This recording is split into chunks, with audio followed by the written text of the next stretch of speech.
Marketing Square. Bienvenue sur Marketing Square, le rendez-vous du growth marketing. Le growth, c'est un marketing qui sort des clous, qui se réinvente, qui se renouvelle. C'est aussi un mindset qui repose sur l'envie de se dépasser, de se détacher de ses opinions une bonne fois pour toutes et d'apprendre en continu. Si tu te reconnais dans cette description, que tu sois débutant ou expert, abonne-toi. Ce podcast va devenir ton meilleur allié. Ce podcast est rendu possible par Richmaker, la plateforme que j'ai lancée pour permettre enfin aux marques de monter des partenariats qui fonctionnent. Identifier un partenaire stratégique, faire le plein d'idées de partenariat et surtout performer ensemble et collectivement. Si cette vision vous parle, rendez-vous sur richmaker.com et bon épisode. Bonjour à tous et bienvenue dans ce nouvel épisode de Marketing Square. Aujourd'hui, je suis accompagnée de Moni Chim et on va parler segmentation. Et oui, parce que c'est souvent cette étape qui est négligée dans les parcours d'acquisition et c'est bien souvent là que le bas blesse. Alors aujourd'hui, pour en parler, Moni, toi tu es freelance en marketing B2B pour les industriels. Est-ce que tu peux te présenter en une seconde pour ceux qui ne te connaissent pas encore ? Salut Caroline, merci de m'accueillir sur le podcast. Donc moi je suis Moni, je suis spécialiste en marketing B2B pour les boîtes industrielles, ancien ingénieur, passionné par le marketing et par la technique. Est-ce que tu peux nous dire un petit peu, c'est quoi leur problème avec la segmentation ? Pourquoi est-ce que tout le monde oublie cette étape ? La segmentation, c'est quelque chose que beaucoup d'entreprises oublient de faire. Elles s'imaginent qu'il faut parler à tout le monde parce qu'elles ont peur de rater des clients potentiels. Mais le problème c'est que si on veut parler à tout le monde, in fine, on ne parle à personne. Ce qui fait que derrière, on a des stratégies marketing et sales qui sont pas concentrées du tout, un message qui n'est pas pertinent, et après derrière, des offres qui au final vont être très génériques et pas du tout différenciées. Du coup, c'est quoi les erreurs les plus fréquentes que tu observes autour de toi ? C'est quoi les pires façons de faire de la segmentation ? Pour moi, les pires façons de faire de la segmentation, la première, c'est de pas segmenter du tout. Et la deuxième, c'est d'être beaucoup trop large. Par exemple, nous, on travaille pour les entreprises B2B. D'accord, ok, super. Mais c'est tellement large qu'au final, on n'a quasiment pas segmenté et on reste encore avec des efforts qui sont génériques. Trop bien. Du coup, pour guérir ce problème, aujourd'hui, tu vas nous dresser la méthode en 6 points pour pouvoir constituer une bonne segmentation. Et alors, Moni, est-ce que la segmentation, ça concerne tout le monde, strictement tout le monde, toute entreprise, tout secteur d'activité, toute maturité confondue ? Si ton entreprise est leader sur son secteur, si t'es un Amazon, si t'es une grosse boîte, là, t'as pas forcément besoin d'aller te nicher davantage. Mais si tu n'es pas encore leader de ton secteur, dans ce cas-là, tu as besoin de segmenter pour aller te positionner sur un segment étroit. Ok, du coup, c'est vraiment segmenter pour se différencier et un des gros bénéfices de la segmentation, c'est que ça permet de personnaliser le message. Donc forcément, plus tu personnalises, plus tu convertis. L'équation est vite faite et du coup, on a hâte d'entendre ta méthode en 6 points pour mener à bien une bonne segmentation. Par quoi on commence ? De quoi on a besoin pour se lancer ? Tu démarres avec ta base de données client et tu fais un export Excel de cette base. Et là, ce que tu vas faire, c'est que tu vas regrouper tes clients par segment. Donc par exemple, tu vas travailler pour des boîtes pharmaceutiques, des boîtes de l'énergie, des boîtes dans les services informatiques, donc ce sont 3 segments différents. Les clients de ces différents segments-là, tu vas les mettre ensemble.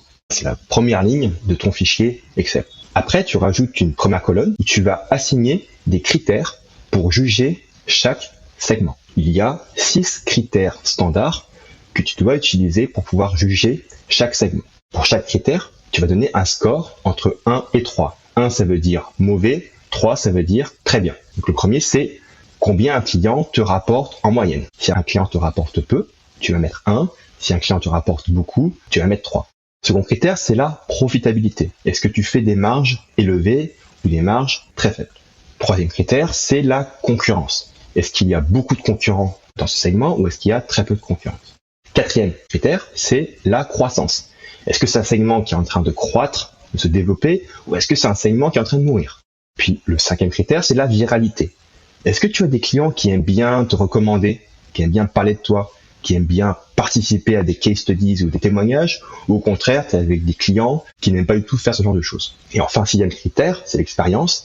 Est-ce que tu as beaucoup d'expérience dans ce segment ? Donc là, par exemple, tu vas pouvoir voir que pour le segment pharmaceutique, sur ces critères-là, tu es très bon, alors que dans l'énergie, sur ces critères-là, tu n'es pas très bon. Mais en fait, il ne faut pas oublier les critères non standards.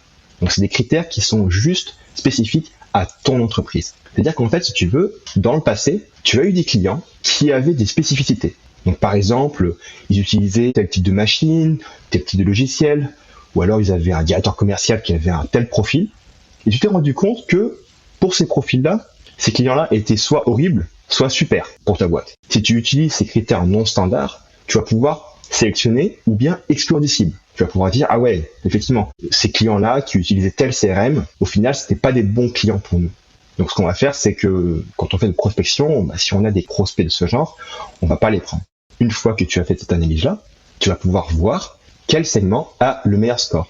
Et c'est là que tu dois appliquer la règle de Pareto, la règle 80-20, sur laquelle, en fait, tu vas te focaliser juste sur ce segment-là. Et là, du coup, tu vas pouvoir leur apporter une offre qui est super adaptée et super différenciée. Tu auras une stratégie marketing et vente beaucoup plus concentrée et pertinente.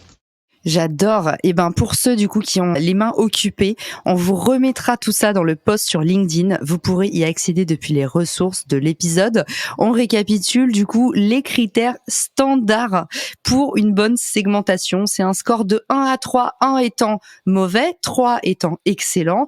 Et du coup, on va noter à la fois la valeur du client, c'est-à-dire combien il rapporte en termes d'argent. Deuxièmement, la profitabilité. Sur quel client est-ce que vous faites la marge la plus élevée? Typiquement, si on veut donner un cas d'école, peut-être qu'il y a un client qui vous rapporte 10 000 €, mais en fait, c'est peut-être celui aussi qui vous prend le plus de temps. Donc, est-ce que vous vous y retrouvez niveau ratio temps investi et valeur reçue? Pas forcément. Donc, la profitabilité, c'est encore différent de la valeur de votre client. C'est un petit peu finalement votre ROI. Ensuite, on a la concurrence. Est-ce que il y a beaucoup de concurrence ou pas du tout? Ou est-ce que vous êtes sur un océan bleu, comme on dit? La croissance. Est-ce que c'est un segment qui, vous pensez, va se développer x1000 dans les années à venir, ou est-ce que c'est plutôt un truc qui est en perte de croissance? La viralité. Donc là, tout le monde sait ce que c'est que la viralité parce que vous adorez les réseaux sociaux, mais est-ce que finalement un client vous en rapporte 6? Ou est-ce que ce type de client, en général, quand vous en avez un, ils vont pas avoir tendance tellement à vous recommander à d'autres et à passer le mot aux voisins? Et ça compte aussi parce que vous le savez, un client qui arrive par recommandation, il est hyper rentable en fait. Vous avez rien dépensé pour le choper. Là encore, on parle de ROI. 6e critère que tu nous as donné, 6e pépite, l'expérience.